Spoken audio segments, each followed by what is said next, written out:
Dr. Fukuyama, it's a great pleasure to have you with us for this opportunity to exchange views on what has happened, what's going on, and what's going to happen in the world, which I know you get a lot of these questions. Well, it's a great pleasure to be here in Mexico City to be able to talk to you about that.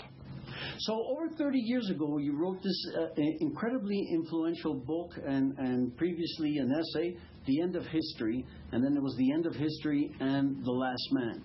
And it tried to capture the idea that somehow after the fall of the Berlin Wall and the collapse of the Soviet Union, there was a sense that liberal democracy and open capital markets or capitalism were here to stay.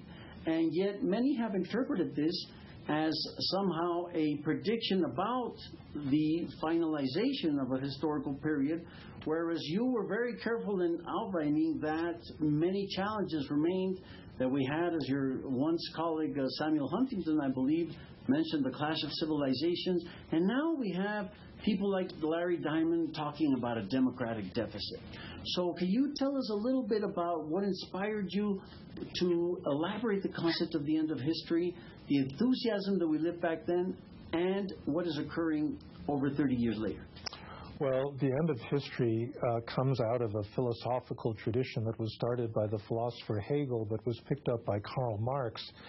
History in that sense is really something like development or modernization.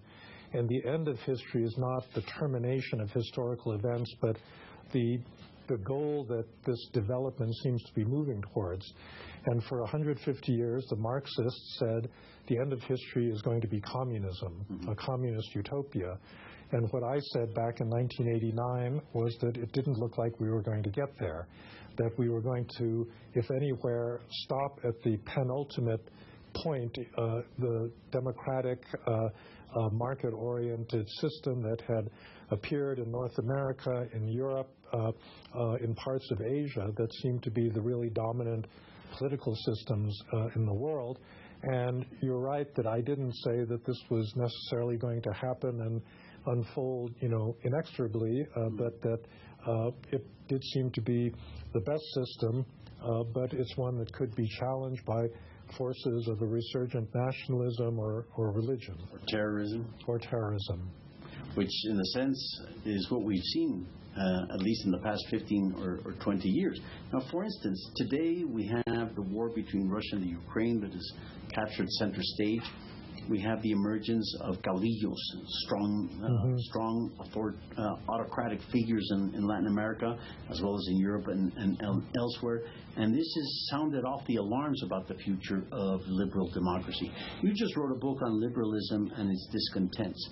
Can you share some insights or some thoughts on these matters? Sure. Well, the reason I wrote this book is that liberalism is under threat.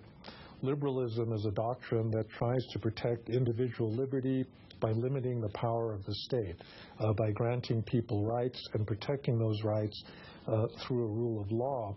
And it's historically been associated both with individual freedom but also with economic prosperity.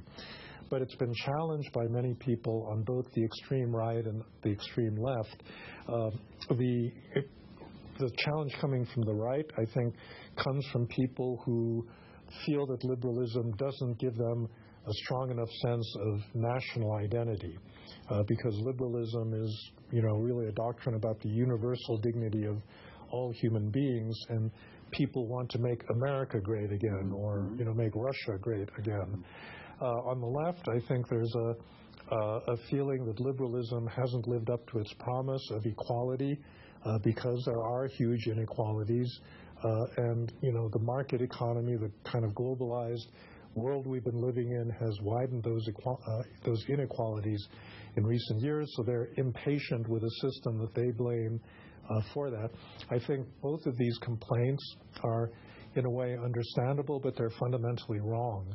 That on the right, there's a good reason why we don't agree on a single religion or a single dominant culture, because that's going to exclude a lot of people in societies that today are very diverse, and it's ultimately going to lead to violence and disagreement. And the liberal framework is the one that allows us to live peacefully.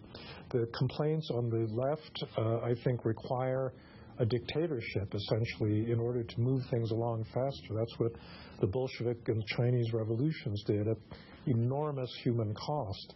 And I don't think that we want social justice at any cost. And in any event, liberal societies have proven capable of progress in that direction. And that's why I think we need to defend liberalism from, these critiques.